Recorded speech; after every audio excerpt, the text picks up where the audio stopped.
4 years ago, America and the rest of the world saw its most intense spike in unemployment in recorded history. In today's news cycle, that is ancient history. But what isn't ignored is what has been left behind. There are now over 10 million people, mostly men in America, who are not working, not studying, not retired, and not institutionalized. They are just doing nothing. COVID accelerated this trend, but it's been going on for decades. Since the 1960s, about 0.1% of American men have given up on work to never come back every single month. So why are so many people giving up so consistently? And more importantly, how are these people surviving without a job in this economy? In October, Mississippi's labor force participation rate was nearly 54%, while the national rate was over 62%. How many jobs on these two websites? It's been over 1,000 combined. They're not working and they're not looking for a job, and those are the folks who we have to get into the labor market. Why aren't some Americans getting back to work? It's the million-dollar question. There are a lot of reasons why someone might not participate in the labor force. They might have retired, they might be still studying for qualifications, there might be people who are too sick to work, stay-at-home spouses, members of the military who are clearly working but don't officially count as part of the labor force, and then of course, there are just really rich people who don't need to work to maintain their lifestyle. These groups have always existed, but there is a new group growing alongside them, which are people who have just given up. The fastest growing group of these labor force dropouts have been men between the ages of 25 and 55. Men in this age range would typically be in the prime of their careers, but more and more of them are not working at all.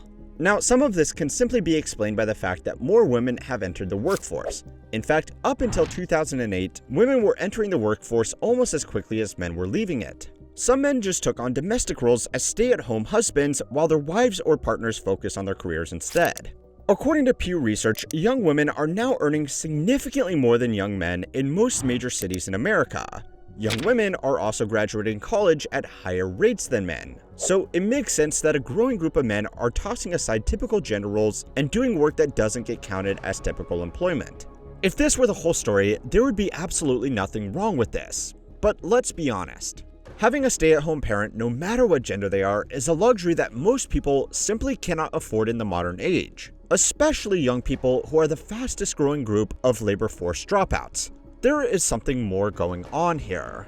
Nicholas Eberstadt is a political economist who published the book Men Without Work, which tracked the trend of working-age men simply giving up on work and largely removing themselves from society in the process. His book, which was first published in 2016, lines up perfectly with a 2022 study on the issue conducted by the Federal Reserve Bank of Boston, which found that men without a college degree in particular were dropping out of work because their earnings power was significantly lower than their peers who did have a 4-year degree. That's not unusual, because college-educated people should expect to earn more than non-college-educated workers on average. But the finding found that the gap between the two groups had widened significantly, especially amongst college-educated versus non-college-educated men. Now, this was particularly surprising to the researchers because it would actually make more sense that higher income workers would drop out of the labor force, because if they are earning a lot of money, they have a better chance of marrying a higher earning spouse or just saving up more money for an early retirement. Instead, they found the opposite.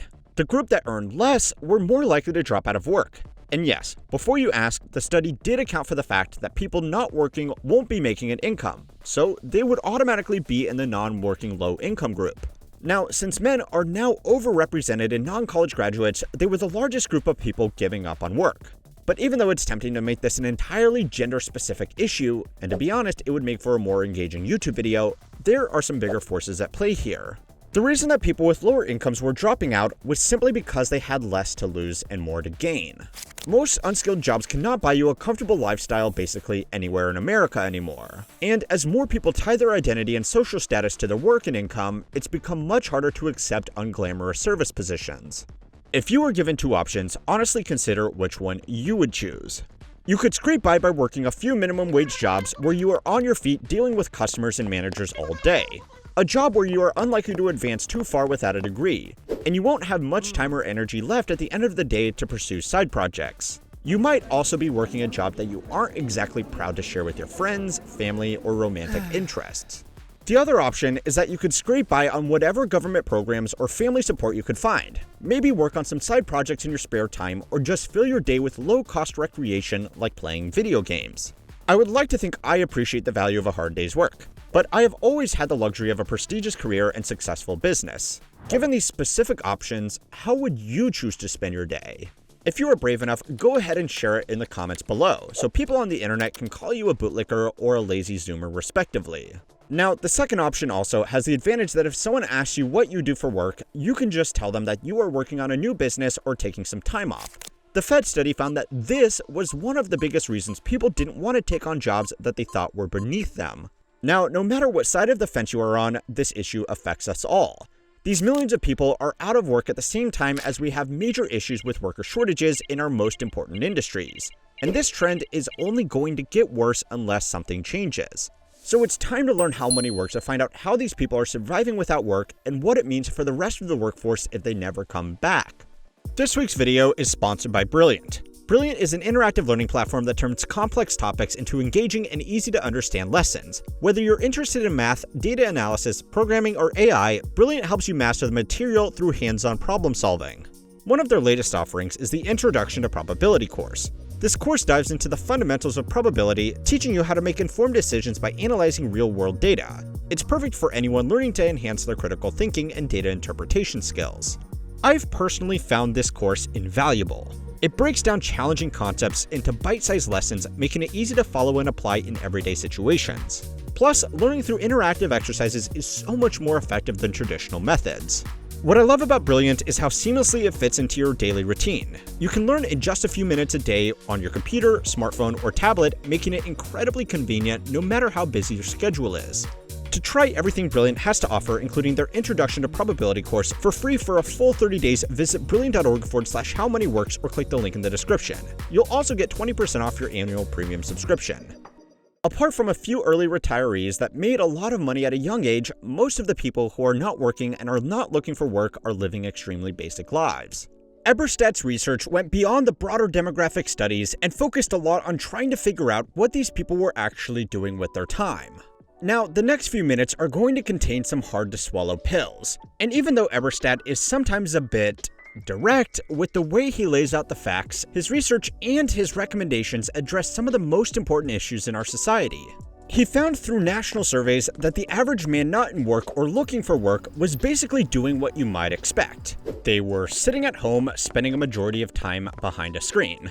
Most of them contribute very little to looking after other members of a household, and they were underrepresented in other civic activities like volunteering, even though they had more free time than their peers who worked or studied.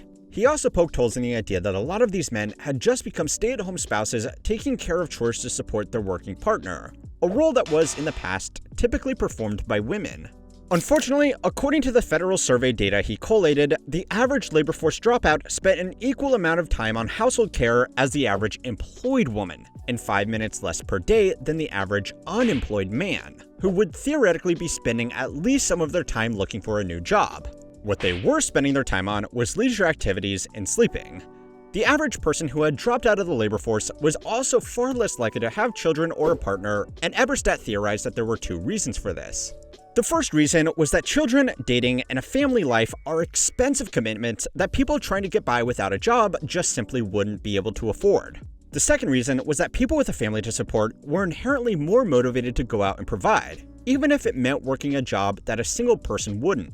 Of course, this is a large sample size, and there are plenty of people with children who don't work and plenty of couples totally outside of the labor force as well.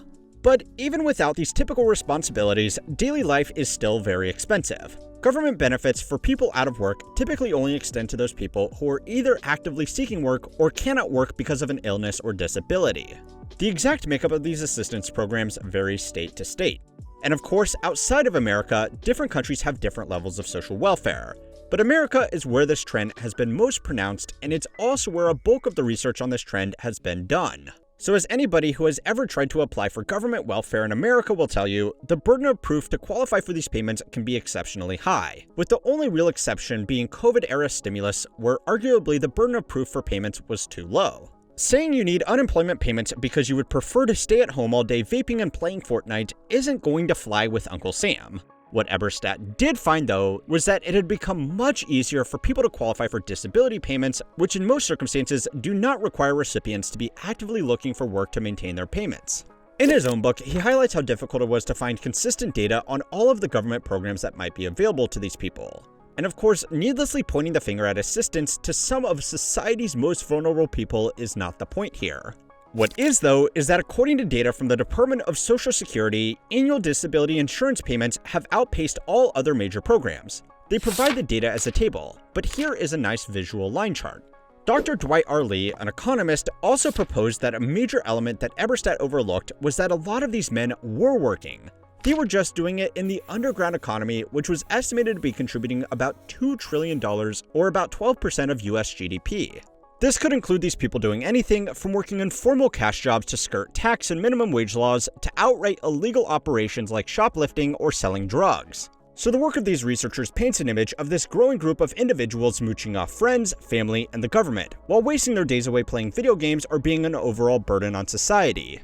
It's not exactly flattering, but to be fair, there are certainly people living these lives, and with nationwide or even global demographic trends like this, broad strokes need to be made.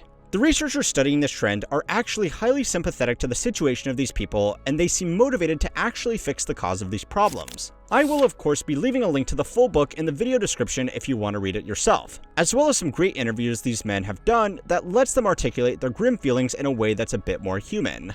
The reality is that I can personally see if just a few things went differently in my own life, I could have easily fallen into the same comfortable trap. Most of you watching could have too, whether you realize it or not. But this still doesn't answer the most important question. Why is this becoming more common? Most people, if given the choice, would prefer a nice stable job with an income that could provide a standard of living beyond basic survival. But yet, more and more people are dropping out of even trying to look for a job every single year. There is unfortunately no single answer as to why people are giving up, but there are some contributing factors.